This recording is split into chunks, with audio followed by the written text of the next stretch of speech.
शुरू करते हैं। रिट्राइव्ड रिफॉर्मेशन। रिट्राइव्ड का मतलब होता है रिकवर्ड समथिंग, यानी किसी चीज़ को दोबारा प्राप्त करना। और रिफॉर्मेशन का मतलब होता है द एक्ट ऑफ इम्प्रूविंग और चेंजिंग समबडी समथिंग, यानी किसी व्यक्ति या किसी चीज़ को सुधारना, उसको और अच्छा करना पहले से। तो ये इसका मतलब है टाइटल का। और इसके राइटर हैं ओ हेनरी, इनका सूडोनिम है ओ हेनरी, पूरा नाम अभी नीचे पढ़ेंगे हम लोग। तो शुरू करते हैं इसको। About the story. A Retrieve Reformation is one of the best short stories written by O. Henry. It was first published in April 1903 in the Cosmopolitan magazine. A Retrieved Reformation O Henry के द्वारा जो लिखी हुई सबसे अच्छी stories हैं, कहानियाँ हैं, उनमें से एक है। और इसको सबसे पहले 1903 में एक मैगज़ीन है जिसका नाम है द कॉस्मोपॉलिटन मैगज़ीन। इस मैगज़ीन में पहली बार इसको पब्लिश किया गया था, प्रकाशित किया गया था। The short story was originally title as a retrieved reform. जब इस कहानी को पहली बार पब्लिश किया गया था तो इसका टाइटल था अ रिट्राइव्ड रिफॉर्म। अभी क्या है, रिट्राइव्ड रिफॉर्मेशन। उस समय रिफॉर्मेशन की जगह पे केवल रिफॉर्म था। इसको ध्यान रखिएगा, हो सकता है यूट्यूब में क्वेश्चन यहाँ से पूछ दे। The story gain great popularity and was adopted into a Broadway play titled alias Jimmy Valentine by Paul Armstrong in 1910। जब ये कॉस्मोपॉलिटन मैगज़ीन में पहली बार पब्लिश हुआ तो इसकी पॉपुलैरिटी बहुत बढ़ी, यानी लोग इसको बहुत पसंद किए, बहुत पॉपुलर हो गया ये प्ले। तो इस प्ले को एक व्यक्ति थे जिनका नाम था पॉल आर्मस्ट्रॉन्ग, उन्होंने इस स्टोरी को लिया और 1910 में उन्होंने क्या किया, इसको एलियस जिम्मी वैलेंटाइन नाम से इसको ब्रॉडवे प्ले का मतलब होता है कि जो न्यूयॉर्क के बड़े बड़े जो थिएटर्स थे, जहाँ पे बड़े बड़े जो एक्टर्स थे और वो एक्ट्रेसेस थे वो काम करते थे, तो उसमें इसको उसका थिएटर में इसको प्ले करवाया, यानी कि थिएटर में लाइव इसका पहले थिएटर में ही होता था, मूवीज़ वगैरह इतनी नहीं थी, तो थिएटर में लाइव उसको परफॉर्म किया जाता था और लोग देखते थे। तो जो बड़े थिएटर थे, जो नामी थिएटर थे, बड़े बड़े कलाकार जिसमें काम करते थे, उसको ब्रॉडवे प्ले कहा जाता था। तो बड़े थिएटर में इसका मंचन हुआ, इसको परफॉर्म किया गया और नाम दिया गया था एलियस जिम्मी वैलेंटाइन, और ये करवाने वाले व्यक्ति थे पॉल आर्मस्ट्रॉन्ग। तो इसको भी याद रखिएगा, यहाँ से भी यूट्यूब में बना सकता है question. About the author. William Sydney Porter, ये उनका पूरा नाम है William Sydney Porter. O Henry के नाम से वो लिखते हैं। Who wrote under the pseudonym O Henry was an American writer hailing from North Carolina, USA। ये इनका पूरा नाम विलियम सिडनी पोर्टर है। और ये सूडोनिम का मतलब होता है छद्म नाम, या फिर एक क्या बोलते हैं उसको, जो गलत नाम या एक दूसरा नाम रख लेना राइटिंग के लिए। तो उसको जो दूसरे नाम से वो लिखते थे, जो नाम था ओ हेनरी। और ये अमेरिका में ये पैदा हुए थे, अमेरिका में ये राइटर थे। और hailing from north Carolina, USA. Hailing का मतलब होता है, हेल का मतलब होता है कि किसी व्यक्ति को, किसी चीज़ को बहुत ज़्यादा अच्छा मानना या उसको बहुत अच्छा करके उसको आगे बढ़ाना। तो नॉर्थ कैरोलिना में इनको हेलिंग किया गया ज़्यादा, नहीं वहाँ ज़्यादा लोगों ने इनको पहले पसंद करना शुरू किया था। Born in 1862, he attended a school which was taught by his aunt and later worked as a clerk for his uncle। ये जब 1862 में पैदा हुए, बचपन में एक ऐसे स्कूल में पढ़े जिस स्कूल को इनकी एक आंटी थी, वो हेड करती थी, यानी वो चलाती थी। और जब ये थोड़े बड़े हुए यानी कि थोड़ा पढ़ लिख गए तो उन्होंने अपने एक अंकल के पास क्लर्क की नौकरी कर ली।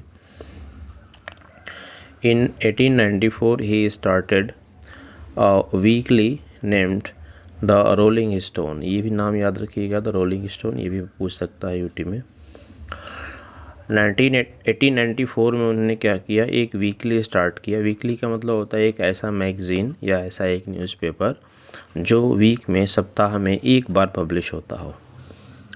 नहीं, पूरे सप्ताह भर का बट इकट्ठा करके एक बार एक दिन किसी दिन पब्लिश होएगा, और ये नाम था उसका the Rolling Stone. He also worked at the Houston Post as a reporter and columnist. Houston Post नाम का एक कोई न्यूज़पेपर या मैगज़ीन रहा होगा, उसमें इन्होंने एक रिपोर्टर और कॉलमनिस्ट के नाम की तरह काम किया। रिपोर्टर का मतलब होता है कि कोई घटना जहाँ पे होती है वहाँ जा कर के देखना और वहाँ से रिपोर्ट करना, नहीं वहाँ से बताना कि घटना में क्या हुआ है, कैसे हुआ है। और कॉलमनिस्ट का मतलब होता है कि किसी न्यूज़पेपर में जो एडिटोरियल होता है, संपादकीय होता है, उस जगह पे अपने विचार व्यक्त करते हुए कुछ किसी टॉपिक पे लिखना, उसको कॉलम लिखना कहते हैं। तो लिखने वाले को कॉलमनिस्ट कहते हैं।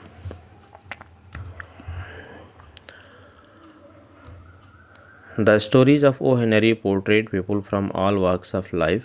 जो ओ हेनरी की कहानियाँ हैं वो ज़िंदगी के हर क्षेत्र के लोगों की कहानियाँ बताती हैं। यानी हर क्षेत्र के जीवन में मतलब बहुत सारे तरह के काम करने वाले लोग हैं दुनिया में, तो हर तरह के लोगों के बारे में कहानियाँ बताती हैं। He was skilled at creating exciting stories from day to day happenings. उनकी ये खासियत थी, उनके अंदर ये गुण था, प्रतिभा थी कि वो रोज़मर्रा की ज़िंदगी से घटनाओं को लेते थे और उस पर बड़ी मज़ेदार कहानी बना देते थे। His stories were popular for their humour and surprise ending. उनकी जो कहानियाँ थीं वो इसलिए ज़्यादा पॉपुलर होती थीं क्योंकि उनकी दो खासियत थी। पहला ह्यूमर, यानी कि उसमें मजाक, हंसी मजाक, पढ़ने में मज़ा बहुत आता था लोगों को, और दूसरा सरप्राइज एंडिंग। इस तरीके से कहानी को ले आकर ख़त्म करते थे कि पढ़ने वाला व्यक्ति उम्मीद नहीं किया रहता था कि ऐसा भी हो सकता है। Few of his other popular stories are. कुछ और उनकी जो पॉपुलर स्टोरीज़ हैं, इन स्टोरीज़ का नाम याद रखिएगा, यहाँ से तो क्वेश्चन अक्सर बनता है। द लास्ट लीफ एक कहानी है, इसको याद रखिएगा। द गिफ्ट ऑफ मैगी, और तीसरी है the ransom of red chief. तो ये तीन कहानियाँ हैं, इनको भी याद रखिएगा कि ये भी उनकी फेमस कहानियाँ हैं। द लास्ट लीफ तो आप क्लास 7 में पढ़ेंगे। अब आते हैं स्टोरी ब्रीफ पे। The protagonist of the story a retrieve reformation is a safe cracker Jimmy Valentine. जो प्रोटैगनिस्ट ऑफ द स्टोरी, यानी इस कहानी का जो मेन कैरेक्टर है उसको प्रोटैगनिस्ट कहते हैं। तो जो मेन कैरेक्टर है वो है सेफ क्रैकर। सेफ क्रैकर का मतलब होता है, सेफ माने होता है तिजोरी। तिजोरी तोड़ करके चोरी करने वाला व्यक्ति है जो इसका मेन कैरेक्टर है, और उसका नाम है Jimmy Valentine, who has been released recently from prison. जो स्टोरी में आप देखेंगे तो शुरुआत स्टोरी की होती है कि वो जेल में है, जेल का दृश्य है, और फिर जेल से वो छूटता है। तो अभी जेल से वो छूट के बाहर निकला है। He starts his life undue, और फिर से नई तरीके से अपनी ज़िंदगी शुरू करता है। But a police officer comes in search of Jimmy for a crime he had committed before his change of heart. और जब वो एक जगह कुछ उसके ज़िंदगी में घटना होती है, यानी एक लड़की को देखता है और पूरी तरह से बदल जाता है और एक अच्छा और ईमानदार ज़िंदगी जीने की शुरुआत करना चाहता है। लेकिन एक पुलिस ऑफिसर है, वो उसके पिछले किए हुए अपराध के कारण उसे ढूंढ रहा है अरेस्ट करने के लिए। अब देखते हैं स्टोरी में कि क्या होता है, अरेस्ट होता है कि नहीं होता है।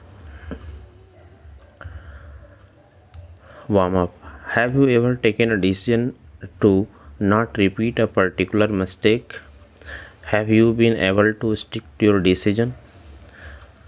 क्या अभी कभी आपने कोई ऐसा निर्णय लिया है कि इस तरह की खास कोई गलती आप नहीं करेंगे? और फिर दूसरा सवाल है कि क्या वो उस डिसीजन पे आप टिके हुए रहते हैं? Also, do you think it is fair to punish someone after she had changed himself herself?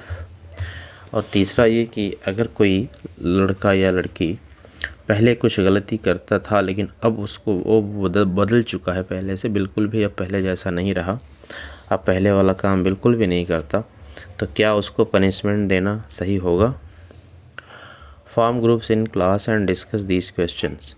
Write down your views and present it before the class. Group बनाइए, इस पर चर्चा करिए, अपनी बात को लिखिए और क्लास के सामने प्रस्तुत करिए। Read the story about the redemption of an ex-convict as he wants to lead a honest life।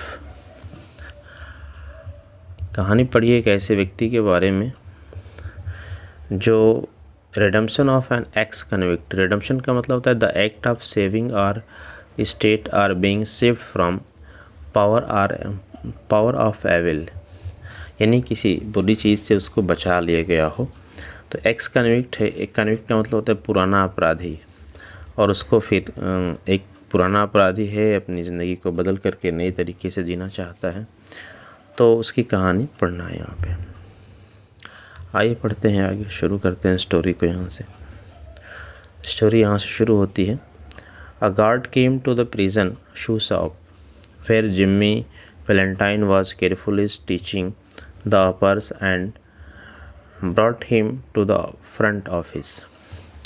जब स्टोरी शुरू होती है तो क्या है, जेल का दृश्य है। जेल के अंदर जो कैदी होते हैं उनको कुछ न कुछ काम कराया जाता है, तो वो जिस जगह पे जिमी वैलेंटाइन है, जिस जेल में रखा हुआ है, जिस हिस्से में जेल के, वहाँ पे जूते बनाने का काम हो रहा है। तो वो बड़ी अच्छे से सावधानी से वो जूते का अपर यानी कि जूते में दो हिस्सा होते हैं, एक ऊपर का हिस्सा जो पैर के ऊपर रहता है और एक पैर के नीचे जो उसका सोल होता है।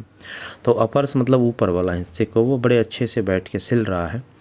तभी उसके पास एक पुलिस आता है और उसको बुला करके फ्रंट ऑफिस यानी जहाँ पे ऑफिस है उसके ब्लॉक का वहाँ लेके जाता है, वार्डन के पास लेके जाता है actually. There the warden handed Jimmy his pardon letter which was signed that morning by the governor। और वहाँ पे जो उसका वार्डन है वो उसको उसका पार्डन लेटर माने कि माफ़ीनामा देता है, यानी कि उसका ये मतलब होता है कि कोई गलती किया है, उस गलती के लिए उसको सज़ा मिली है, तो उसके लिए गवर्नर के पास माफ़ी देने के लिए अर्जी लगाई जाती है, अपील की जाती है, और गवर्नर उस पर साइन कर देता है, तो उस व्यक्ति को जेल से निकाल दिया जाता है, छोड़ दिया जाता है। तो अब उसके भी माफ़ीनामे को कबूल कर लिया गया है, तो वो जो वार्डन है उसको उसका माफ़ीनामा देता है। Jimmy took it एपैथेटिकली।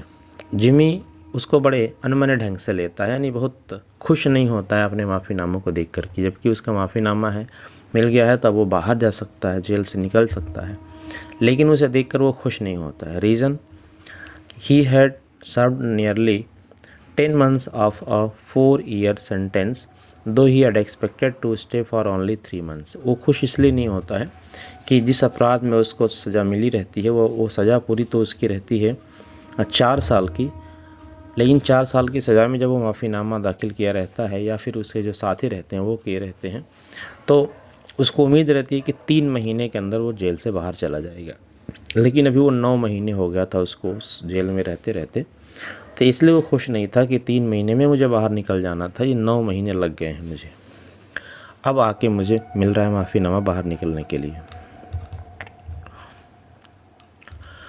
Now Valentine said the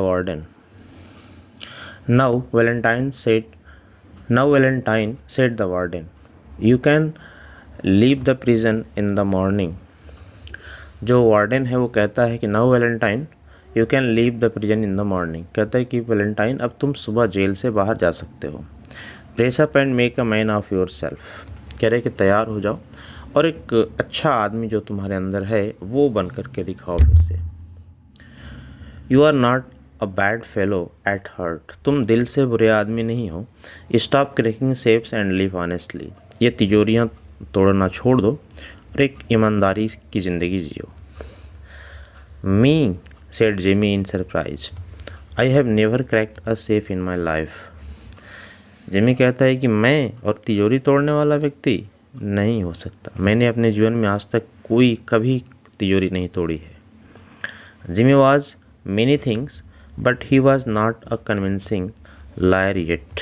कह रहे हैं कि जिम्मी के अंदर कई सारे गुण थे, बहुत सारे गुण थे, लेकिन अभी भी उसके अंदर ऐसा गुण नहीं आया था कि वो एक कन्विंसिंग लायर बन सके, यानी कि एक ऐसा झूठ बोलने वाला बन सके कि वो झूठ बोले और लोग उसकी बात से कन्विंस हो जाए, यानी कि उसके झूठ को सच मान ले। अभी ऐसा गुण उसके अंदर नहीं आया था, यानी कि वो झूठ बोल रहा था तो वार्डन समझ रहा था कि नहीं, ये झूठ बोल रहा है। Oh no, laughed warden. उसके झूठ को सुन करके वार्डन हंसता है। ऑफ कोर्स नॉट, बिल्कुल नहीं। लेट्स सी नाउ, कहते हैं कि अच्छा ये बताओ, how did you happen to be on that Springfield job. Warden पूछता है कि अच्छा ठीक है, तुमने कभी तिजोरी नहीं तोड़ी, नहीं छुआ, तो बताओ कि स्प्रिंगफील्ड नामक जगह पे जहाँ पे तिजोरी तोड़ने की घटना हुई थी वहाँ पे तुम कैसे पहुँच गए थे। और was it because you didn't want to prove where else you were at that time. या फिर कह रहा है कि या फिर तुम्हारे साथ ऐसा हुआ कि जब तुम्हारे ऊपर इल्ज़ाम लगाया गया चोरी का स्प्रिंगफील्ड में, तो तुम ये कोर्ट में ये प्रूव नहीं करना चाहते थे कि उस समय तुम स्प्रिंगफील्ड में थे ही नहीं और तुम यहाँ जेल में चले आए हो सज़ा भुगतने के लिए। और was it simply a case of mean old जज पनिशिंग यू। या फिर ऐसा है कि जो जज है वो पुराना बूढ़ा सा जज है, उसने तुमको बहुत गलती की तुम्हारे साथ और तुमको गलत तरीके से इस केस में तुमको सज़ा दे दिया। People like you always have one reason or other. फिर वार्डन कहता है कि तुम्हारे जैसे लोग हमेशा इसी तरह की कोई ना कोई बहाना बनाते रहते हैं, कभी ये कहेंगे कभी वो कहेंगे।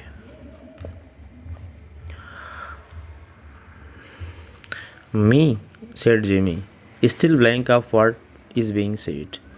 I was never in Springfield in my life, warden. अभी भी वार्डन की बात सुनकर के जिम्मी झूठ बोल रहा है, कुछ भी स्वीकार नहीं करना चाहता और कहता है कि मैं आज तक कभी स्प्रिंगफील्ड में गया ही नहीं अपने जीवन में। Take him back Cronin, said the warden, and give him clothes and leave tomorrow, and unlock him at 7 in the morning. Think over my advice, Valentine. अब जब देख रहा है कि वार्डन देख रहा है कि किसी तरह से मेरी बात को मानेगा नहीं, तो जो सिपाही उसको लेकर आया है, जो पुलिस वाला उसको लेकर आया है वार्डन के पास, उसका नाम है क्रोनिन। तो उसको कहता है क्रोनिन, इसे ले जाओ वापस और कल सुबह इसको कपड़े दे देना बाहर जाने के लिए, और ठीक 7 बजे इसको खोल देना, बाहर चले जाएगा ये, बाहर जाने के लिए इसको 7 बजे छोड़ देना कपड़े वपड़े दे करके। फिर लास्ट में एक बार फिर वैलेंटाइन से कहता है कि वैलेंटाइन, मेरी सलाह पे ध्यान देना, यानी मेरी बात पे ध्यान देना, एक बार सोचना कि तुम एक अच्छे आदमी की तरह भी ज़िंदगी जी सकते हो। At 7:15 the next morning, Jimmy stood in the warden's outer office. 7:15 at next morning, अगले दिन सुबह 7:15 यानी कि 7:15 पे 7:15 बजे जिम्मी वार्डन के ऑफिस के बाहर खड़ा था।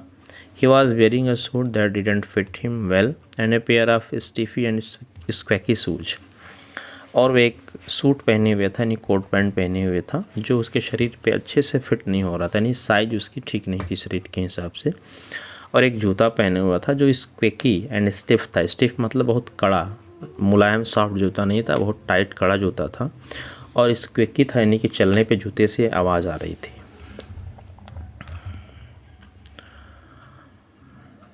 जूते की आवाज़ का मतलब वो सोल का खटखट का नहीं, कुछ ऐसे जब उसका सूज मुड़ता है उससे आवाज़ आती है, उसको कहते हैं squeaky switch.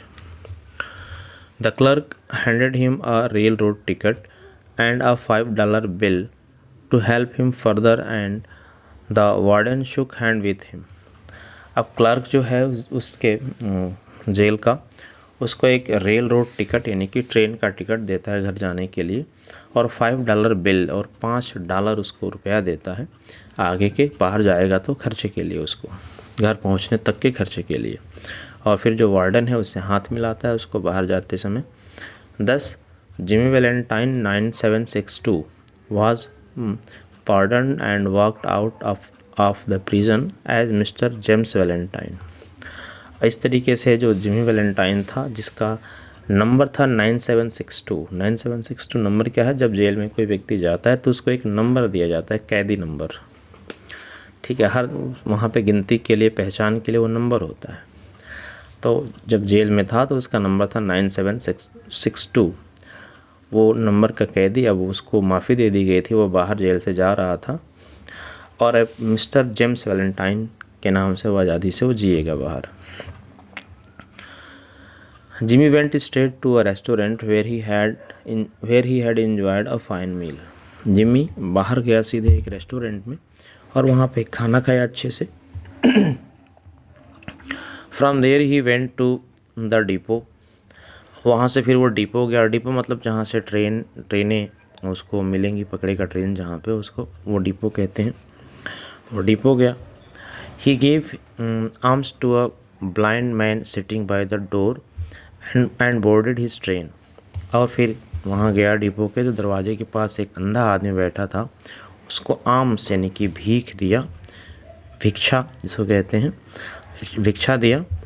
After 3 hours he reached a little town where he went straight to the cafe of Mike Dolan। और 3 घंटे ट्रेन में सफ़र करने के बाद वह एक छोटे से टाउन में पहुंचता है और वहाँ उतर करके सीधे वो एक कैफ़े में जाता है, जिस कैफ़े का मालिक था माइक डोलन। माइक डोलन का नाम के व्यक्ति का वो कैफ़े था, उस कैफ़े में जाता है। जब वहाँ पहुँचता है तो माइक डोनाल्ड उसको देखते हुए कहता है, sorry that we couldn't do it sooner Jimmy my boy, said Mike. वहाँ पहुँचने के बाद उसको देखते ही माइक कहता है कि माई बॉय यानी कि जिमी, मैं इस बात के लिए दुखी हूँ कि इससे ज़्यादा जल्दी तुमको मैं नहीं छोड़ा पाया जेल से। फिर रीजन बता रहा है कि there was this protest from Springfield to fight against. Are you okay? कह रहे कि तुमको इसलिए जल्दी नहीं छोड़ा पाया कि स्प्रिंगफील्ड में जो घटना हुई थी जिसकी वजह से तुम जेल में थे, वहाँ के रहने वाले लोगों का बहुत विरोध था तुमको बाहर निकलने देने के लिए। इसलिए जो है माफ़ी वाला लेटर था, उसको साइन होने में टाइम लगा और तुम जल्दी नहीं छोड़ पाए। फाइन सेड जिमी, गाट माई की। जिमी कहता है ठीक है, कोई बात नहीं, गाट माई की यानी मेरी चाबी मुझे दिलवा दो। He got his key and went up stairs to his room. वह चाबी लेता है और सीधे अपने सीढ़ियों से चढ़ के ऊपर अपने कमरे में जाता है। Everything was just as he had left. There on the floor was still detective Ben Price collar button that was turn off while he tried to arrest Jimmy. जब वो अपने कमरे में जाता है तो देखता है कि सब कुछ वैसा है का वैसा है उसके कमरे में जैसा कि वो छोड़ करके गया था, और इवन इतना वैसा था कि उसको जब वो जेल में गया था तो अरेस्ट करने के लिए जो पुलिस ऑफिसर आया था उसका नाम था बेन प्राइस। वो डिटेक्टिव था, वास्तव में एक जासूस था, बेन प्राइस। वो आकर उसको अरेस्ट किया था और उसके कमरे में ही उसको अरेस्ट करके ले गया था। और अरेस्ट करने में जब थोड़ा सा हाथापाई हुई थी तो उसमें जो बेन प्राइस था उसके कॉलर का बटन टूट गया था और फर्श पे गिर गया था। वो बटन भी वैसे ही फर्श पे गिरा हुआ भी पड़ा हुआ था। फिर क्या करता है आगे देखो। Sliding back a panel in the wall Jimmy dragged out a dust covered suitcase.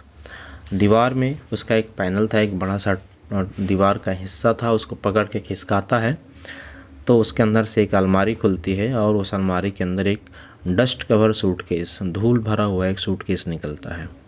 He opened this and looked fondly at the finest set of burglar's tool in the east. वो सूटकेस को खोलता और बड़े खुश होकर के उसमें पड़े हुए औजारों को देखता है जो बर्गलार्स टूल्स थी, यानी कि बर्गलरी कहते हैं सींध लगाकर चोरी करना, जिसे कि तिजोरी को तोड़ करके उसमें सामान निकाल लेना, घर की दीवार को तोड़ करके घर में घुस के सामान निकालना, इसको बर्गलरी कहते हैं, हिंदी में सेंध मारी कहते हैं। तो यहाँ मतलब है कि तिजोरी तोड़ने वाले जो सबसे अच्छे औजार थे, हथियार थे ईस्ट के, जहाँ वो रहता था उस क्षेत्र के, उसको देख करके बड़े खुश होता है, बड़े खुशी से उन औजारों को देखता है। It was a complete set made of a special steel, the latest design in drills and other tools, with 2 or 3 invented by Jimmy himself. वो औजार कैसे थे? एकदम से स्पेशल बढ़िया बनाए गए थे और स्पेशल टाइप के स्टील के बने हुए थे और सबसे नए तरह के डिज़ाइन वाले थे, जिसमें कि ड्रिल करना और यानी छेद करना, ड्रिल करना मतलब छेद करना, और दूसरे भी औजार थे उसके, वो सबसे एकदम नए डिज़ाइन के थे। जिसमें से जिन औजारों में से 2-3 जो औजार थे उनके, उसको खुद जिम्मी ने इन्वेंट किया था। जिम्मी ने उनको नए तरीके से बनाया था पूरा, कि अगर औजार ऐसा होगा तो काम करने में आसानी होगी, इस तरीके से। It cost him over $900 to have these tools made professionally. इन टूल्स को एकदम प्रोफेशनली यानी कि एकदम अच्छे तरीके से काम करने लायक बनाने के लिए जिम्मी को $900 खर्च करने पड़े थे। $900 खर्च करना पड़ा था। Half an hour later Jimmy went down stairs.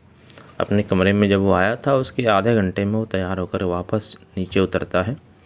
He was dressed in a better suit and carried his dusted and clean suit case in hand.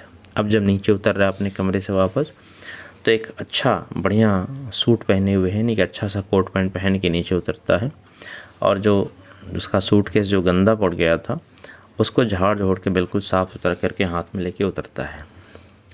Any plans asked Mike Dolan cordially. Mike Dolan जो cafe का मालिक था, बड़े प्यार से विनम्रता से पूछता है कि कोई नई प्लान है, यानी कहीं नई फिर तुमने बना लिया प्लान कि जा रहे हो कहीं नहीं पे चोरी करने। तो वो जिमी कहता है, मी सेड जिमी इन ए पजल टोन। कह रहे कि मैं और कोई प्लान? मैं नहीं समझ पा रहा तुम क्या कह रहे हो। आई डोंट अंडरस्टैंड, मैं नहीं समझ पा रहा तुम्हारी बात को। I am representing the New York biscuit cracker and toasted wheat company. Mike enjoyed these words of Jimmy. वो कहता है कि तुम कैसी बात कर रहे हो, किस प्लान की? मैं नहीं समझ पा रहा हूँ। मैं तो न्यूयॉर्क की बिस्किट क्रेकर और टोस्टेड व्हीट कंपनी का एक एजेंट हूँ। मैं उस कंपनी के लिए काम करने वाला व्यक्ति हूँ। यानी कि अपना वो हुलिया रवैया बातचीत इस तरीके से बना के रखता है कि कोई उसकी बात से समझ नहीं पाएगा। तो माइक डोलन जो है उसकी इस बात को सुन करके खुश होता है, एंजॉय करता है कि फिर से एक नए प्लान पे वो जा रहा है। A week after the release of Valentine, there was a safe burglary at Richmond with no clue as who did it. Valentine के जेल से छूटने के 1 हफ्ते के अंदर रिचमंड नामक जगह पे तिजोरी तोड़ करके चोरी करने की घटना सामने आई, जिसको देख करके कुछ समझ नहीं आ रहा था कि कौन इसे किया होगा। $800 वाज स्टोलन, और उस रिचमंड वाले तिजोरी से $800 चुराए गए थे। 2 weeks later, there was another in Longsport and $1,500 was missing. और रिचमंड 2 weeks later 2 सप्ताह बाद क्या हुआ कि लॉन्गस्पोर्ट नामक जगह पे एक फिर से तिजोरी तोड़ने की घटना हुई और वहाँ से $1,500 चुराए गए। This began to interest the cops and detectives. अब जब दूसरी घटना हुई $1,500 चुराने की, तो जो पुलिस वाले थे, कॉप्स मतलब पुलिस वाले, जो पुलिस वाले थे और जो डिटेक्टिव्स थे यानी जो जासूस थे, अब वो सब थोड़ा एक्टिव हो गए कि 2-2 चोरी हो गई भाई, थोड़ा देखना पड़ेगा कौन आ गया नया काम करने के लिए। Then an old fashion bank safe in Jefferson City was open and $5,000 was stolen. फिर क्या हुआ, एक पुराने ज़माने का पुराने टाइप का एक बैंक था जेफरसन सिटी में, और उस जेफरसन सिटी वाले बैंक के लॉकर तोड़ करके पैसे निकाले गए और वहाँ से $5,000 की चोरी हुई है। अब ये बड़ी अमाउंट थी। The large amount of money stolen caught the attention of detective Ben Price. आज इतने बड़े पैसे की चोरी हुई तो जो बेन प्राइस जो डिटेक्टिव था, जासूस था, जिसने इसको पहले गिरफ्तार किया था, अब उसका भी इंटरेस्ट जगा कि भाई इतनी बड़ी चोरी हो गई, अब मुझे जिम्मेदारी लेनी पड़ेगी कि कौन ये चोरी कर रहा है। He investigated the scene of the robberies and similarities were noted in the methods of burglary, he remarked. उसने जहाँ जहाँ चोरी हुई थी सारी जगहों की उसने तलाशी ली, देखा, सीन को ऑब्जर्व किया, और सब में एक सिमिलरिटी पाया, एक रूपता पाया, एक पैटर्न पाया, और फिर उसने रिमार्क किया, यानी फिर उसने कहा, it's Jim Valentine, he has resumed his business, he is the one only one who has got the tools to do this. Ben Price समझ गया और उसने कहा कि जिम्मी का ही काम हो सकता है ये।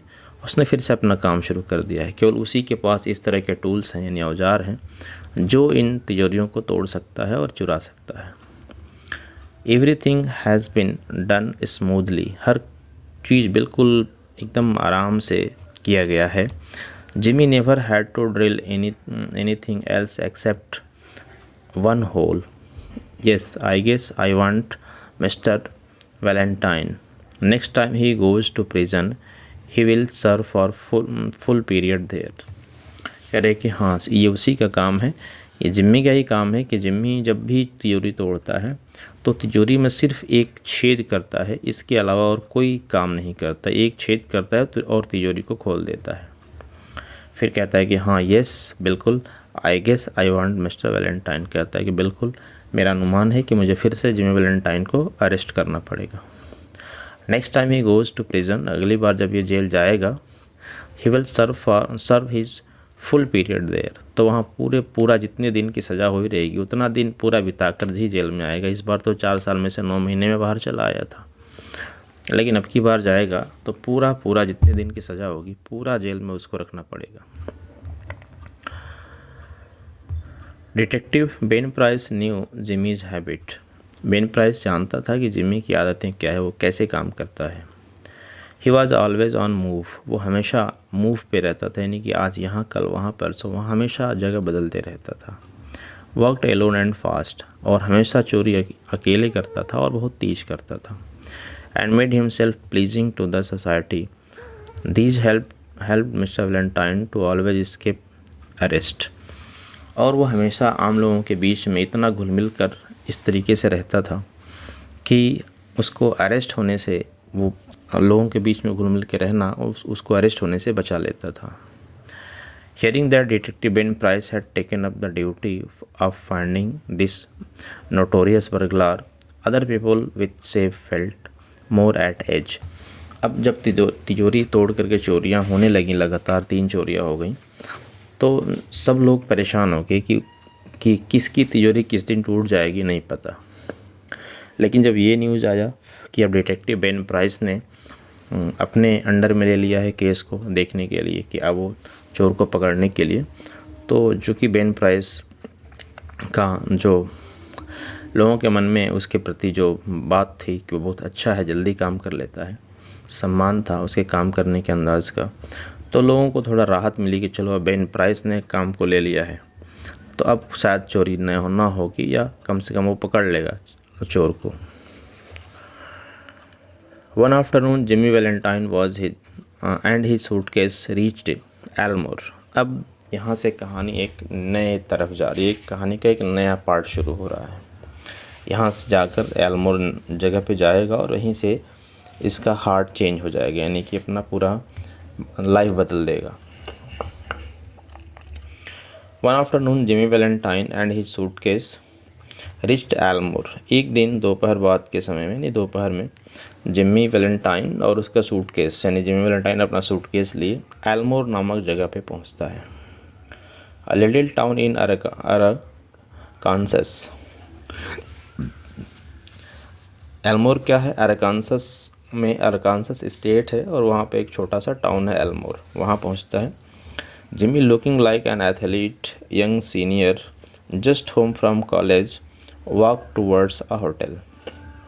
और जब जिमी वहाँ पहुँचता है एल्मोर में, तो अपना जो गेटअप है, अपना हुलिया है, वो इस तरह का बना रखा है जैसे कि कोई सीनियर एथलीट हो और अभी अभी कॉलेज में पढ़ता हो, लेकिन सीनियर हो गया है और वहाँ से अभी कॉलेज से निकल करके अपने घर की तरफ जा रहा हो, इस तरह का वो हुलिया बना के रखा है।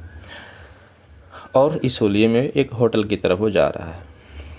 A young lady cross the street. जब वो जा रहा है होटल की तरफ, तो उसी समय सामने से एक युवा महिला आती है, युवा लड़की आती है और उसके सामने गली को पार करती है। Past him at the corner. दोनों एक दूसरे को गली के कोने पे मिलते हैं। and entered a door over which was the sign the Elmore bank. और वो लड़की जब इस जिमी वैलेंटाइन के सामने से पार करके जाती है कोने से, और उसके बाद सामने एक गेट है, दरवाज़ा है, जिस पे लिखा हुआ है द एल्मोर बैंक, और उस बैंक के अंदर वो लड़की चली जाती है। Jimmy Valentine looked into her eyes, forgot what he was and become another man. Jimmy Valentine उस लड़की की आंखों में देखता है, और उस लड़की को देखते ही उसके मन में पता नहीं कैसे भाव आ जाते हैं। उसको प्यार हो जाता है जिमी वैलेंटाइन को उस लड़की से, और बिल्कुल अपने आप को भूल जाता है कि वो क्या है और किस लिए आया था। She lowered her eyes and blushed. और जब जिमी उसको इस तरीके से देख रहा था उसकी आंखों में, तो लड़की शर्मा कर अपनी नज़रें झुका लेती है, नज़रें नीचे करती है और थोड़ी शर्मा जाती है। Jimmy found a boy on the steps of the bank and began to ask him questions about the town. अब चूँकि उस लड़की को देखा, लड़की उसकी अच्छी लगी और उसको प्यार हो गया, तो उसको लड़की के बारे में जानकारी लेनी थी। इसके लिए उसको देखा कि जिस बैंक के अंदर वो घुसी है, उस बैंक के बाहर जो दरवाजे के पास सीढ़ी है, सीढ़ी पे एक लड़का बैठा हुआ है।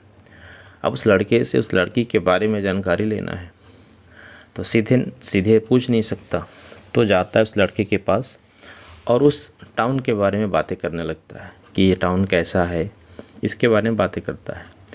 By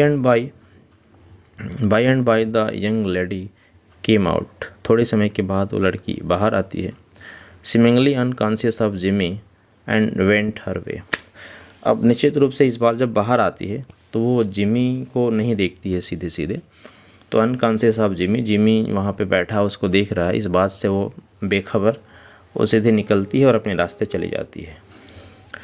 isn't that young lady Polly Simpson asked Jimmy cunningly. अब जिमी को उस लड़की का नाम पता करना था, उस लड़की के बारे में पता करना था, तो बड़ी चतुराई से एक गलत नाम देकर के लड़की के बारे में पूछता है। कहता है क्या वो लड़की लेडी पॉली सिम्पसन नहीं है? लड़के से एक गलत नाम लेके पूछेगा तो लड़का सही नाम बता देगा। तो पूछता है कि क्या ये लेडी जो है पॉली सिम्पसन है? No said the boy. लड़का कहता है नहीं ये पॉली सिम्पसन नहीं है, शी इज़ एनाबेल एडम्स। अब उसका सही नाम बताता है कि वो एनाबेल एडम है। बताता है लड़का कि इस लड़की का नाम एनाबेल एडम है। Her father owns the this bank. और ये भी बताता है कि ये जो बैंक है वो उस लड़की के पिता का है, यानी इस लड़की के पिता इस बैंक के मालिक हैं। Jimmy went to the Planters hotel, registered as Ralph D Spencer and rented a room. अब जिमी को उस लड़की के बारे में सब कुछ जानना है, उस लड़की के नज़दीक जाना है, तो इसके लिए उसको वहाँ रहना पड़ेगा। अब सारी जानकारियाँ इस तरह की लेने के बाद एक वहाँ पे होटल है नज़दीक में जिसका नाम है प्लांटर्स होटल, उसमें जाता है और वहाँ अपना एक नया नाम देता है। वो नाम है उसका राल्फ डी स्पेंसर। इस नए नाम से उस बैंक में अपना नाम ये लिखवाता है राल्फ डी स्पेंसर, और उसमें एक कमरा रेंट पे लेता है, यानी कमरा किराए पर बुक कर लेता है। He converts with the clerk and said he had come to Elmore to look for a location for business. वो क्लर्क से बातें करता है जो काउंटर पे है और उसे बताता है कि मैं यहाँ आया हूँ एक जगह ढूंढने के लिए, बिजनेस करने के लिए। How was the shoe business in the town. और वो उससे पूछता है कि इस टाउन में जूते का बिजनेस कैसा रहेगा, क्योंकि ये दो ही काम जानता था, एक तो तिजोरी तोड़ना और दूसरा जेल में था तो जूते बनाता था, तो जूते बनाना जानता था। तो अब तिजोरी तोड़ने वाला काम कर नहीं सकता क्योंकि लड़की पसंद आ गई है, तो अब ये क्या करेगा, जूते का काम शुरू करेगा क्योंकि वही आता है इसको। ये जूता वास्तव में बनाने नहीं गया था या जूते का काम करने नहीं गया था, लड़की को देख लिया तो अब उसको ईमानदारी वाला बिजनेस करना था, तो जूते के अलावा और कुछ आता नहीं था इसको। तो इसलिए उससे बात करता है कि इस टाउन में जूते का बिजनेस कैसा रहेगा। He had thought of starting a shoe business. वो बताता है क्लर्क को कि वो सोच रहा है कि यहाँ पे जूतों का व्यवसाय शुरू करे। The clerk was impressed by the clothes and manner of Jimmy. जो क्लर्क था होटल का। वो जिमी के बात करने के अंदाज़, बात करने के तौर तरीके और उसके कपड़े पहनने के तरीके को देख करके बड़ा प्रभावित हुआ। यानी कि जिमी के बात करना और उसके लुक को, गेटअप को, कपड़ों को देख करके वो ये समझा कि एक बहुत ही अच्छा आदमी है। तो क्लर्क जो था वो बड़ा इम्प्रेस्ड हुआ उससे, उसकी पर्सनालिटी से। He provided Jimmy with the necessary information, और उसने उस एल्मोर टाउन के बारे में जो भी ज़रूरी जानकारी थी वो सारा कुछ जिमी को दिया। और यही बताया कि there was no exclusive shoe store in Elmore, shoe could be bought only in the dry goods and general stores.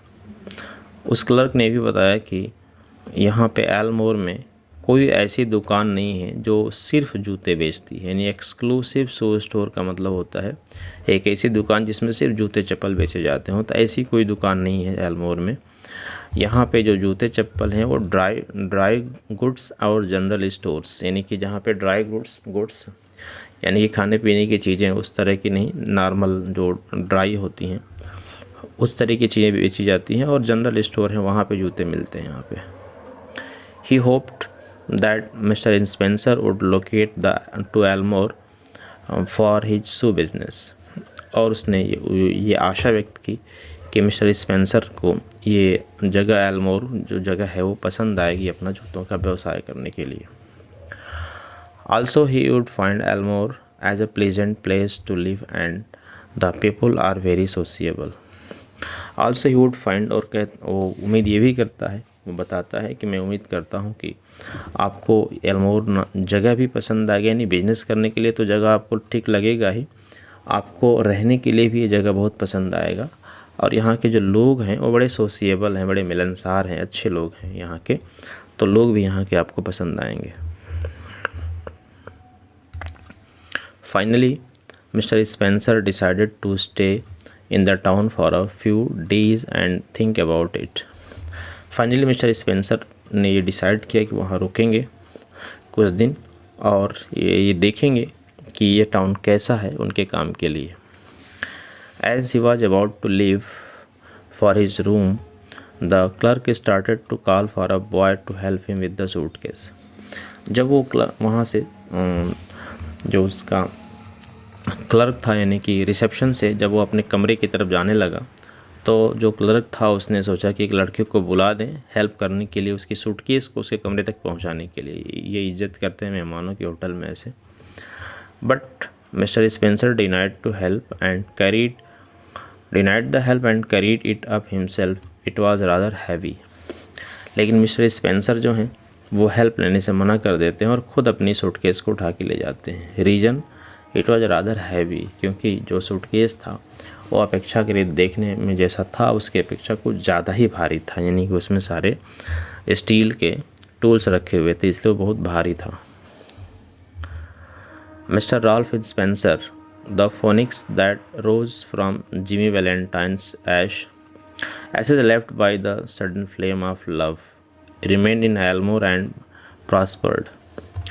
इसमें देखो फोनिक्स, आप इसके देखोगे मीनिंग में तो दिया हुआ है फोनिक्स का मतलब एक काल्पनिक चीज़ है। ये एक इमेजिनेशन किया गया है कि फोनिक्स एक चिड़िया ऐसी है जो जब बूढ़ी हो जाती है तो अपने आप को जला देती है और उस जले हुए उसके शरीर के राख से, ऐश से एक नया चिड़िया फिर से पैदा होती है और फिर से एक लंबी ज़िंदगी जीती है।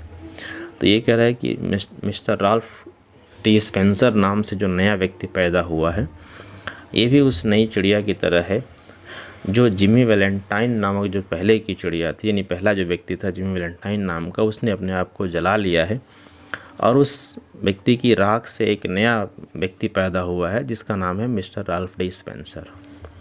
और वो जो आग है, जिस आग से वो जला है, वो आग है प्यार की। यानी कहने का मतलब है कि जो जिमी वैलेंटाइन है वो एल्मोर में पहुंचता है तो उसको एनाबेल एडम्स से प्यार हो जाता है और उस प्यार में वो अपने आप को बिल्कुल बदल लेता है और एक बिल्कुल नए रूप में नया आदमी की तरह सामने आता है और नाम भी अपना बदल लेता है और नाम रखता है मिस्टर राल्फ डी स्पेंसर। और वहाँ रहता है और रहते रहते अपना जूते का व्यापार शुरू करता है और प्रॉस्पर्ड, और वहाँ रहते रहते अच्छा खासा बिजनेस चलता है और वो अमीर हो जाता है। ही ओपन्ड अ शू स्टोर, वो जूते का एक दुकान खोलता है। ही मेड मैनी फ्रेंड्स, बहुत से उसके दोस्त वहाँ बनते हैं। And he also accomplish the wish of his heart, और जो उसके दिल में जो इच्छा थी उसे भी वो पूरा करता है, यानी कि जिस बात के लिए वो एल्मोर में रुकने का डिसीजन लेता है एनाबेल से प्यार हो जाने की वजह से, वो भी पूरा होता है। ही मेट एनाबेल एडम्स, वो एनाबेल एडम्स से मिलता है। And fail in love with her, और उससे बिल्कुल प्यार हो जाता है, सारी बातें ओपन हो जाती है, खुल जाती हैं, दोनों एक दूसरे के सामने स्वीकार कर लेते हैं। At the end of a year mister Ralph Spencer had own the respect of the community.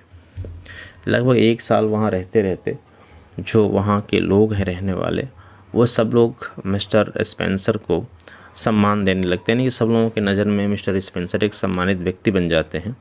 His shoe store was flourishing, उनका जो जूते का दुकान था वो काफ़ी तेज़ी से आगे बढ़ रहा था।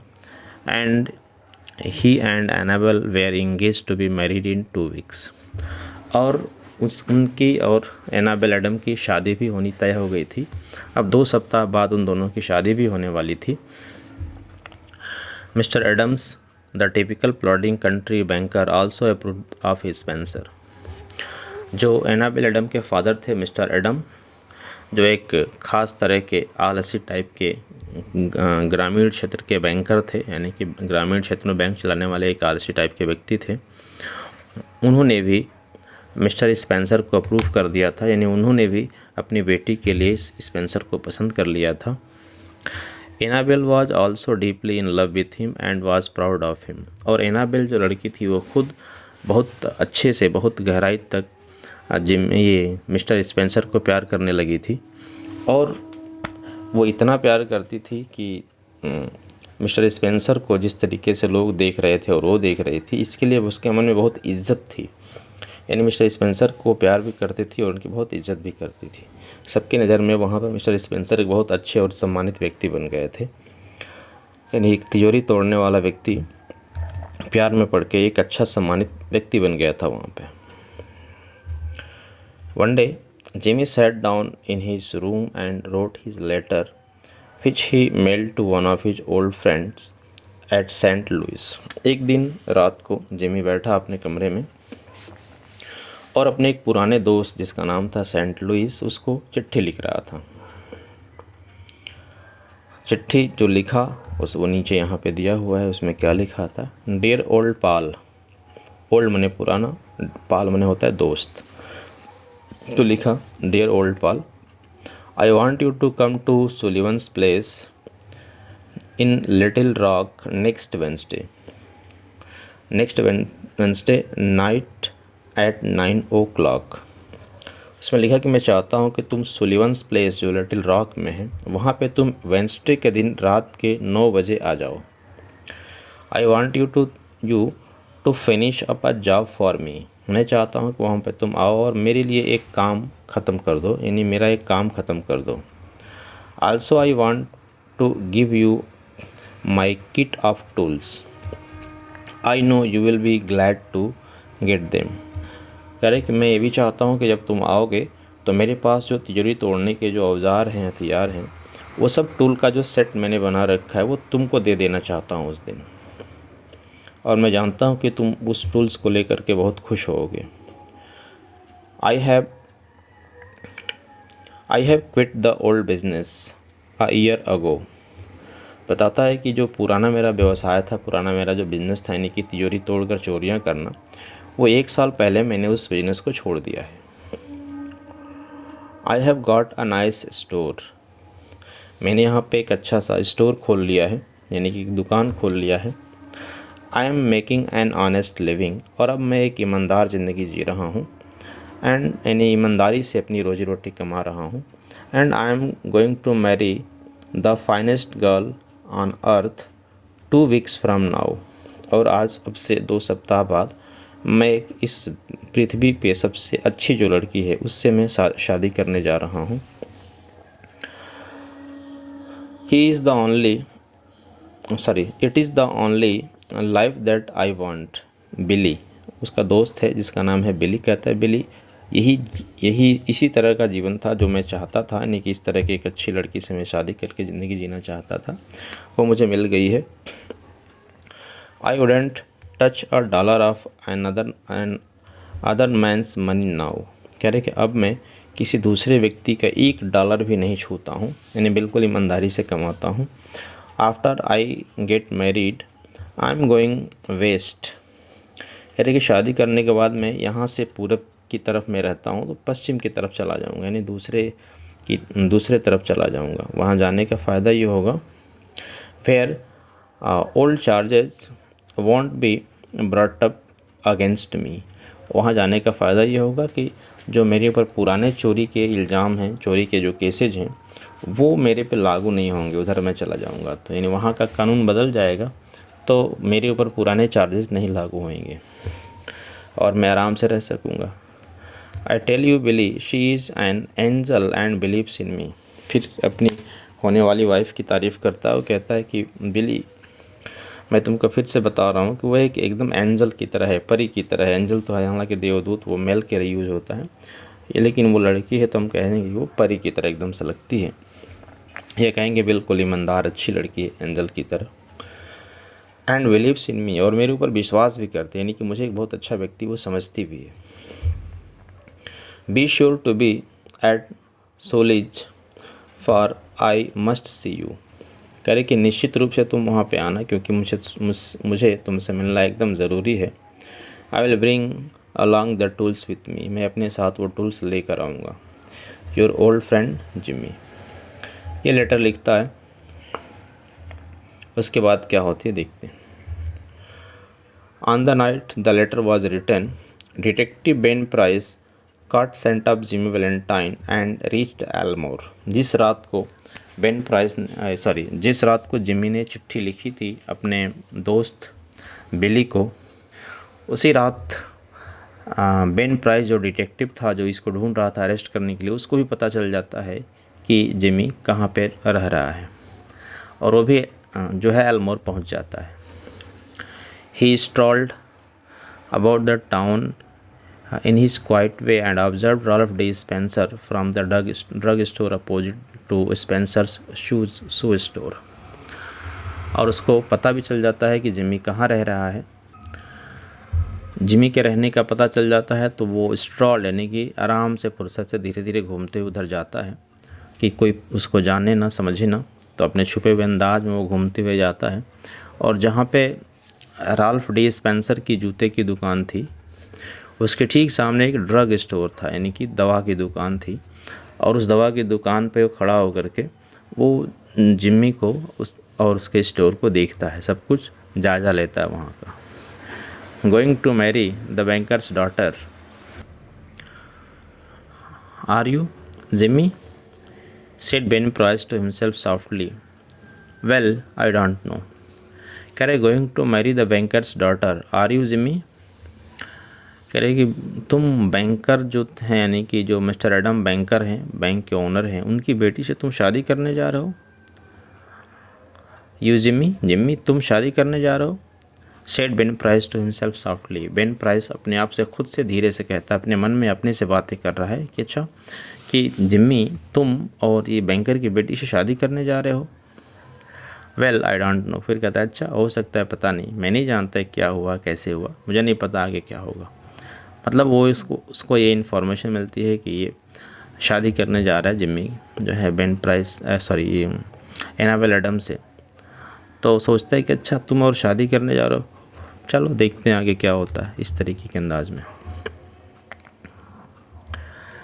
The next morning Jimmy had breakfast with the एडमसेज।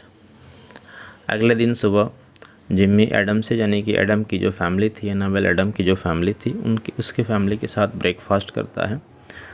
He was planning to go to Little Rock that day to order his wedding suit and buy something nice for Annabelle. अब उस दिन सुबह में सब लोग नाश्ता साथ में किए, क्योंकि प्लानिंग ये थी कि सब लोग वहाँ से जाएंगे लिटिल रॉक जाएंगे। और वहाँ पे वो क्या करेगा, वेडिंग सूट का ऑर्डर देगा, अपनी शादी के लिए सूट बनाने के लिए ऑर्डर देगा और एनाबेल एडम के लिए कुछ अच्छा खरीदेगा। He hadn't left Elmore since the day he reached there, and thought it was safe to venture out now. जब से वो एल्मोर पहुंचा था तब से एल्मोर छोड़ करके बाहर कहीं नहीं गया था। 1 साल हो गए थे, जबकि वो हमेशा मूव करते रहता था। और अब सोच रहा था वह सेफ टू वेंचर आउट, यानी सोच रहा था कि अब बाहर जाना सुरक्षित है, अब कोई दिक्कत नहीं है। After breakfast the family went down together. Mr Adam, Annabel, Jimmy and Annabel's married sister with her 2 little girls aged 5 and 9। Breakfast करने के बाद सब लोग नीचे गए, और कौन कौन थे साथ में ये बताना बहुत ज़रूरी है, क्योंकि यहीं से स्टोरी फिर एक नई मोड़ लेगी। जब वो गए नाश्ता करने के बाद, जब निकले बाहर जाने के लिए, तो साथ में मिस्टर एडम थे, यानी कि एनाबेल के फादर, एनाबेल खुद थी, जिम्मी था, और एनाबेल की एक बड़ी बहन थी जिसकी शादी हो चुकी थी, और उस बड़ी बहन के 2 बेटियां थीं, और जिसमें एक लड़की जो थी वो 5 साल की थी, दूसरी जो बेटी थी वो 9 साल की थी। They came by the hotel where Jimmy still boarded, and he ran up to his room and brought out his suitcase. Then they went to the bank. अब नाश्ता करने के बाद जब वो निकले थे तो प्लान था कि वो जाएंगे लिटिल रॉक। तो लिटिल रॉक जाने से पहले वो लोग निकलते हैं और उस होटल में पहुंचते हैं जिस होटल में जिम्मी अभी भी रह रहा था। जिम्मी अभी भी मिस्टर राल्फ डी स्पेंसर के नाम से उसी होटल में किराए पे रह रहा था। तो वो लोग उस होटल पहुंचते हैं जहां पे जिम्मी जाकर के अपना suitcase ran up to his room and brought along his suitcase. वहां पहुंचने के बाद दौड़ते हुए वो जाता है अपने कमरे में और अपना सूटकेस लेके आता है। Then they went to the bank. फिर सब लोग जाते हैं बैंक में, यानी उस बैंक में जहाँ पे वो एनाबेल उसको मिली थी। Everyone went inside the bank, Jimmy included. हर कोई बैंक के अंदर गया, जिसमें जिमी भी शामिल था। नहीं, सब लोग, जिमी सहित सब लोग अंदर गए बैंक में। For mister Adams' future son in law was welcomed everywhere. Jimmy भी हर जगह जा रहा था उनके साथ, बैंक में भी गया, क्योंकि अब मिस्टर एडम के भविष्य में होने वाले जो दामाद थे, अब उनकी हर जगह इज्जत हो रही थी, हर जगह उनका स्वागत हो रहा था। अब उनकी पहचान हो गई थी कि ये एडम के दामाद हैं। The clerks were pleased to see a good looking agreeable man who was going to marry miss Annabelle. जो बैंक के क्लर्क थे, कर्मचारी थे, वो भी इस बात को देख करके खुश थे कि एक बहुत ही सुंदर, अच्छा दिखने वाला और बड़े ही मिलनसार एग्रीएबल यंग मैन, बहुत अच्छे स्वभाव का, सबसे अच्छे से मिलने जुलने वाला एक लड़का है जिससे कि एनाबेल की शादी हो रही है। तो सब जो बैंक के कर्मचारी थे वो भी खुश थे। Jimmy set he suitcase down. Jimmy bank में अंदर जाकर अपना सूटकेस एक जगह ज़मीन पर रख देता है। Annabelle in a happy mood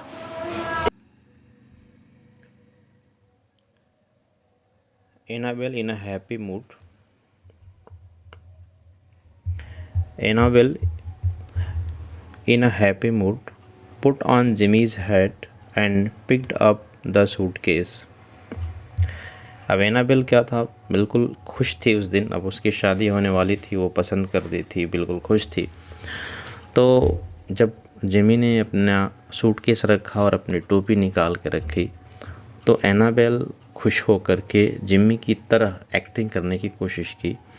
तो उसने उसकी टोपी उठाकर खुद पहन लिया और उसके सूटकेस को उठाने की कोशिश की, जैसे कि जिम्मी उसको लेके चलता है टोपी पहन के, उसी की तरह एक्टिंग करने की कोशिश की।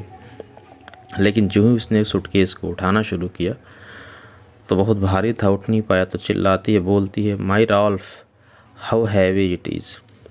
कहती है कि ओ राल्फ, ये कितना ज़्यादा भारी है, क्योंकि राल्फ डी स्पेंसर उसका नाम था। तो बोलती है माई राल्फ कितना ज़्यादा है ये। माई पहले ऐसे सरप्राइज में बोलते हैं कि my Ralph so heavy it is, कितना ज़्यादा भारी है राल्फ ये। Feels like it is full of gold bricks said Annabel. Annabel कहती है कि लगता है कि इसमें सोने की ईंटें भरी हुई हैं, इतना भारी है ये। क्योंकि बैंकर की बेटी है तो उसको ईंट भी सोने की ही याद आती है, अमीर है तो। Lots of Suhans in there, said Jimmy coolly, that I am going to return. अब जिमी पूरी बात बता नहीं सकता था, तो बताता है कि उसमें सुहांस हैं और ढेर सारे सुहांस हैं और आज मैं उसको वापस करने जा रहा हूँ। बड़ी शांति से कहते हैं। सुहांस किसे कहते हैं? तो जूते पहनते समय आप देखेंगे ऐसे, जब जूता है तो उसको पहनते समय यहाँ पैर जब डालते हैं तो हाथ लगाना पड़ता है पीछे वाले हिस्से को सीधा करने के लिए। सुहांस क्या है? कुछ इस तरह के शेप का होता है, लंबा सा ऐसे। इसमें क्या करते हैं, यहाँ इसको डाल करके जूते में, और फिर जब पैर डालते हैं तो हाथ नहीं लगाना पड़ता है, इसी के सहारे पैर सरक करके जूते में चला जाता है, घुस जाता है। उसी को सुहांस कहते हैं। अब कहीं इस्तेमाल नहीं होता ऐसा। तो कहता है कि इसमें ढेर सारे सुहांस हैं, इसीलिए वो भारी है, आज मैं उसको रिटर्न करने जा रहा हूँ। The Elmore bank had just built a new safe and vault. अब एक नई तीसरा पड़ाव है इस स्टोरी का और अंतिम क्लाइमैक्स है ये। The Elmore bank had just built a new safe and vault. Elmore bank ने एक नया तिजोरी बनवाया था। सेफ एंड वॉल्ट मतलब कि एक नई तिजोरी बनवाई थी। जानते हो आप, बैंक में लोग सिर्फ पैसे नहीं जमा करते, अपना कीमती सामान भी रखने जाते हैं, तो उसके लिए वहाँ पे तिजोरी या वॉल्ट या सेफ जो भी कह लो ये होता है। तो नया अभी एक बना था सेफ और vault.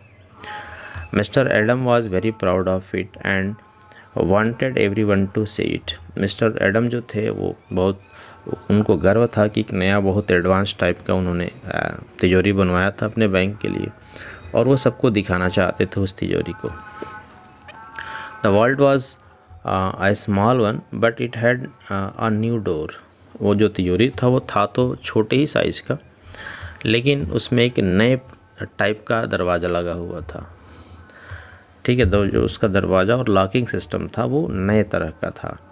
It had 3 strong steel bolts and a time clock. उसके अंदर 3 थ्रो स्टील के मजबूत बोल्ट लगे हुए थे और एक टाइम क्लॉक लगा हुआ था, नहीं कि उस टाइम के हिसाब से उसको लॉक, टाइम क्लॉक था, घड़ी के हिसाब से उसमें समय सेट की जाती थी और उसके हिसाब से वो लॉक हो जाता था और खुलता था। Mister Adam proudly explained its working to mister Spencer who wasn't really interested.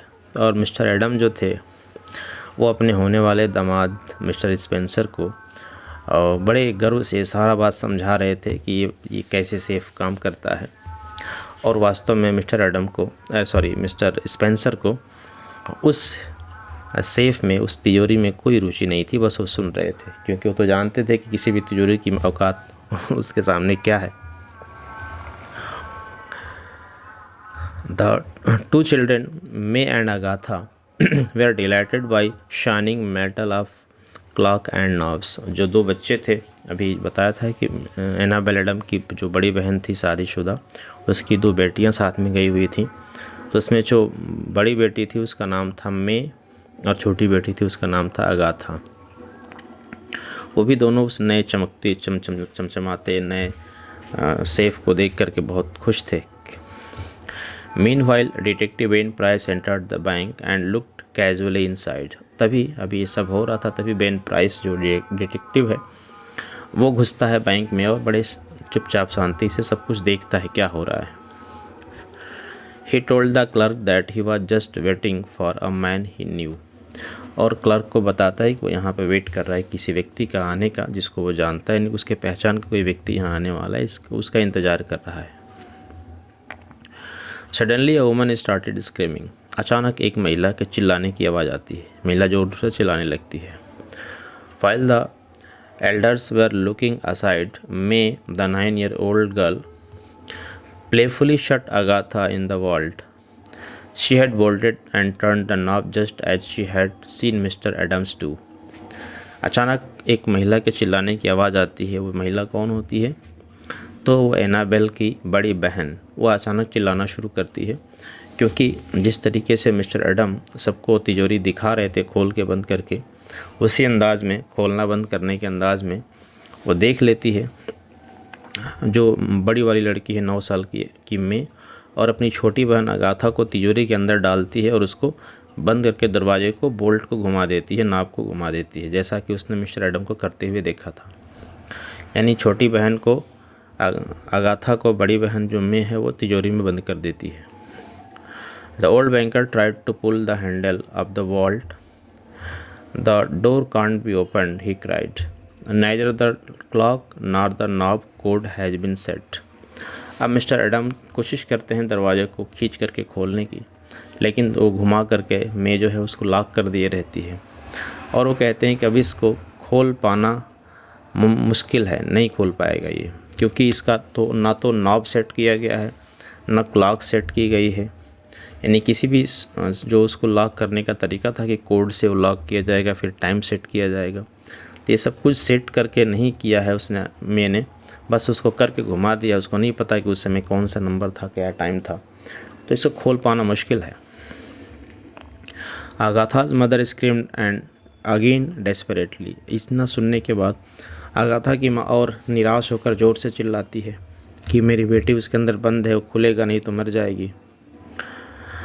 My precious darling, wailed the mother, she will die of fright, open the door, oh break it open, can't we do something. उसकी माँ रो रही है, चिल्ला रही है कि मेरी बेटी उसके अंदर डर से मर जाएगी, दरवाज़ा खोलो, इसको तोड़ दो, किसी तरीके से खोलो, कुछ करो, इस तरह से चिल्ला रही है। There isn't a person in the town who can open that door, said mister Adam in a shaky voice. अब मिस्टर एडम जो बैंक के मालिक हैं वो भी थोड़ा सा परेशान होते हैं और अपने डरे हुए सहमे से आवाज़ में, यानी शेकी आवाज़ में, कि थोड़ा जब टेंशन में होता है तो सब थोड़ी आवाज़ उसके लहराने लगती है, उस तरीके की आवाज़ में वो बोलते हैं कि क्या कोई यहाँ नहीं है, इस टाउन में ऐसा कोई व्यक्ति है जो इसको खोल सकता है, इस तिजोरी को। My God Spencer, what shall we do. कहते हैं कि ओ माई गॉड स्पेंसर, अब बताओ हम लोग क्या करें, अगाथा उसमें बंद हो गई है, तिजोरी खुल नहीं सकती, क्या करें हम लोग। That child she can not stay long there, वो बच्ची जो इसके अंदर बंद है वो लंबे समय तक इसके अंदर नहीं रह सकती ज़िंदा। There isn't enough air, she might die of fear. कह रहे कि अंदर पहले तो पर्याप्त हवा नहीं है, नहीं देर तक जब उसमें वो बंद रहेगी तो उसके अंदर जो ऑक्सीजन है उस ऑक्सीजन को सांस ले लेके ख़त्म कर देगी, तो ऑक्सीजन की कमी से मरेगी, और दूसरी बात कि अंदर बंद है बिल्कुल, तो डर के मारे मर जाएगी। Agatha's mother madly beat the door of the world with her hands.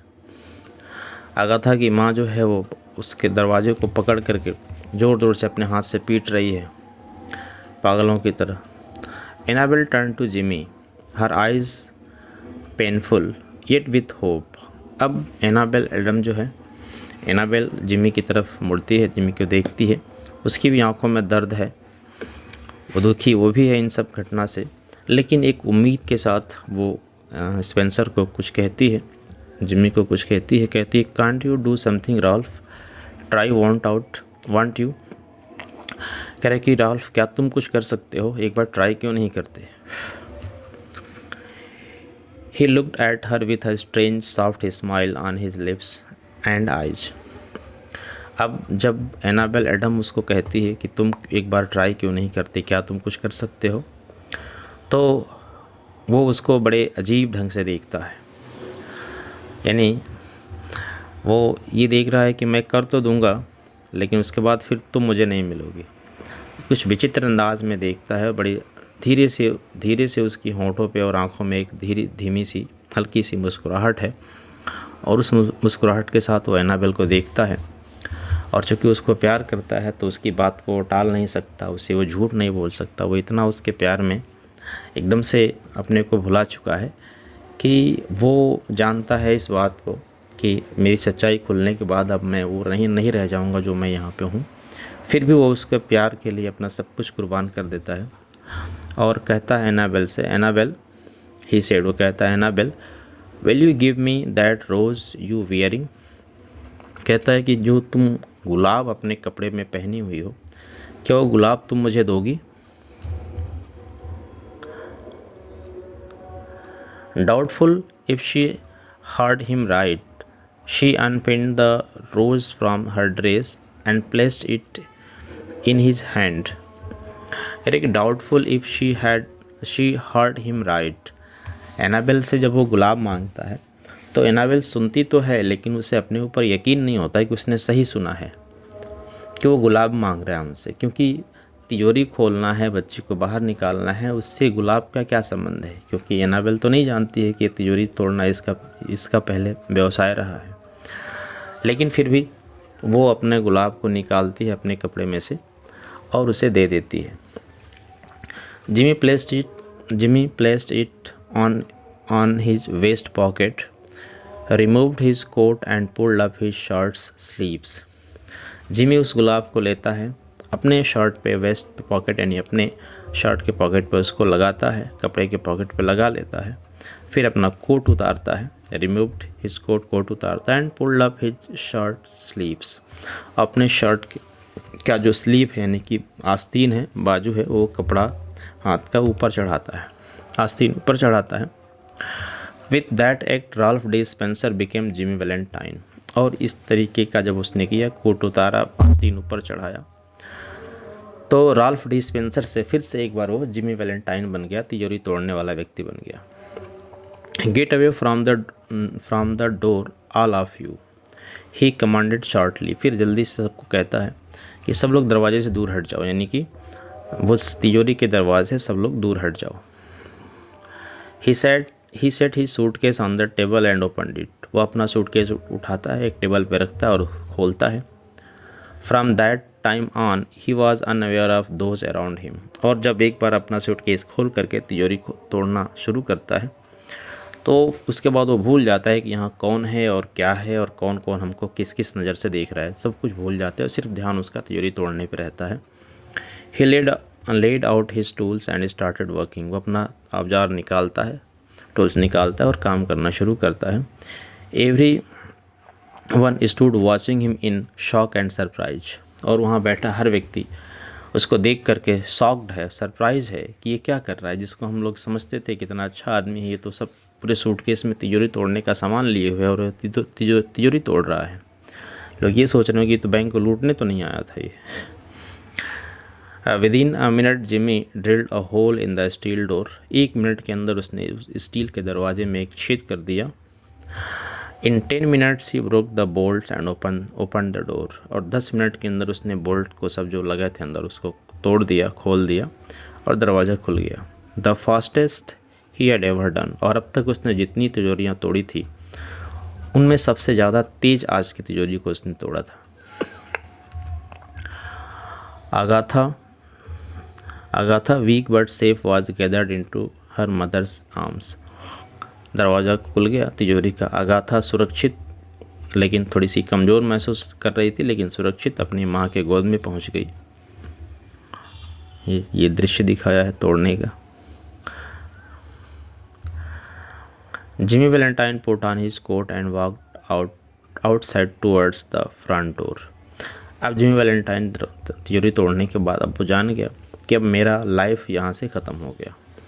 अब ना तो एनाबेल से उसकी शादी होने वाली है, अब नहीं वहाँ वो इज़्ज़त मिलने वाली है।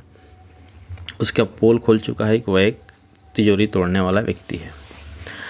तो इसीलिए वो उस फूल मांगा था एनाबेल से कि वो गुलाब का फूल दे दो जो तुम पहनी हुई हो, क्योंकि अब प्यार तो मिलने से रहा, तो तिजोरी तोड़ने के बाद वो गुलाब का फूल उसके प्यार के याद के रूप में रखेगा अपने पास, इसलिए वो फूल मांगा था। तिजोरी तोड़ने के बाद जिमी वैलेंटाइन क्या करता है, पुट ऑन हिज कोट, अपना कोट पहनता है, and walked outside towards the front door. और सीधे बाहर जो निकलने का दरवाज़ा है उसकी तरफ चलना शुरू कर देता है। एज ही वेंट, जब वो जा रहा था दरवाजे की तरफ, he felt like he heard someone call him Ralph. जब वो जा रहा था दरवाजे की तरफ, तो उसने महसूस किया कि पीछे से कोई बोल रहा है, उसको बुला रहा है राल्फ, यानी कि एनाबेल उसको राल्फ आवाज़ देकर बुला रही थी, क्योंकि वो भी उसको ईमानदारी से प्यार करती थी। बट ही डिडंट स्टॉप, लेकिन वो रुका नहीं, क्योंकि वो जानता था कि दिल के मामले अपने जगह हैं और दिमाग के मामले अपने जगह हैं। दिल चाहे कुछ भी कहे, वो एक अब लोगों के बीच में ये खुल चुका था कि वो एक तिजोरी तोड़ने वाला व्यक्ति है। At the door a big man was standing in his way. जब वो बाहर के दरवाजे पे पहुंचा तो देखा कि वहाँ एक बड़ा सा आदमी उसके सामने खड़ा हुआ है। और वो कौन था? Ben price, detective Ben price था, जो उसको अरेस्ट करने वहाँ पहुँचा था। अब देखते हैं वो क्या करता है। Hello Ben, said Jimmy, still with his strange smile. और अभी भी अब आज वो खुश था अपने को सबके सामने उजागर करके, क्योंकि वो अपने प्यार के लिए आज किया था, अपने चोरी के लिए नहीं किया था। तो आज वो खुश है और मुस्कुराते हुए कह रहा है बेन प्राइस से कि हेलो बेन, और अभी भी मुस्कुरा रहा है। कहता है found me at last didn't you, well let's go. Ben price को जो डिटेक्टिव है उससे कहता है कि हेलो बेन, तुमने आखिर हमें ढूंढ ही लिया, आज अरेस्ट करने के लिए तुमने मुझे ढूंढ ही लिया। कहता है कि वेल लेट्स गो, कहता है कि ठीक है चलो चलते हैं, यानी कि चलो चलते हैं जेल में, लेके चलो मुझे। And then detective Ben Price acted rather strangely, और तब जो डिटेक्टिव बेन प्राइस था वो कुछ ज़्यादा ही अजीब तरीके से व्यवहार करता है। इसीलिए कहा जाता है कि इनकी स्टोरी सरप्राइज एंडिंग होती है, यानी कोई उम्मीद नहीं करेगा कि इस तरह की एंडिंग होएगी इस स्टोरी की। जो बेन प्राइस है वो भी अजीब तरीके से व्यवहार करता है और कहता है I think you are mistaken mister Spencer, he said with a knowing smile.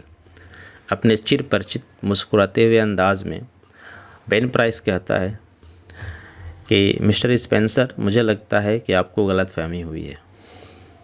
I don't think I know who you are. कह रहा है इस जो है बेन प्राइस है, वो कह रहा है कि मुझे नहीं लगता कि मैं आपको पहचान रहा हूँ, जबकि वो उसको अच्छी तरीके से जान रहा है, उसको अरेस्ट करने के लिए आया है। लेकिन आज जब उसके सामने वो अरेस्ट करने के लिए तैयार है और ख़ुद भी जाने को जेल में वो तैयार है, तो बेन प्राइस कहता है कि आपको कोई गलतफहमी हुई है, मैं आपको नहीं पहचान रहा हूँ। Your buggies are waiting for you isn't it. और ये भी कहता है कि जाओ तुम बाहर चले जाओ, आज़ाद हो तुम, मैं तुमको अरेस्ट नहीं करूँगा। और ये इसका संकेत है कि योर बगी इज़ वेटिंग फॉर यू। बगी मैंने होता है गाड़ी, कह रही कि तुम्हारी गाड़ी बाहर तुम्हारा इंतज़ार कर रही है, जाओ, यानी तुम जाओ अपनी दुनिया में जियो, अब मैं तुमको अरेस्ट करने वाला नहीं हूँ आज, क्योंकि तुम अब एक बदले हुए इंसान हो। अब तुम वो जिमी वैलेंटाइन नहीं रहे जिसकी मुझे तलाश थी, तुम अब एक ईमानदार आदमी बन गए हो। Having said that, detective Ben price turn and walk down the street. इतना कह के जो डिटेक्टिव बेन प्राइस था वो मुड़ता है और वापस नीचे बैंक से बाहर निकल के गली में चला जाता है, बिना उसको अरेस्ट किए हुए। यहीं पे स्टोरी ख़त्म होती है। आगे कौन क्या करता है, शादी होती है नहीं होती है, क्या होता है, ये सब आपके एजम्पशंस हैं, आप सोचिएगा। स्टोरी यहीं पे फिनिश होती है। मिलते हैं नेक्स्ट वीडियो में, तब तक के लिए बाय एंड जय हिंद।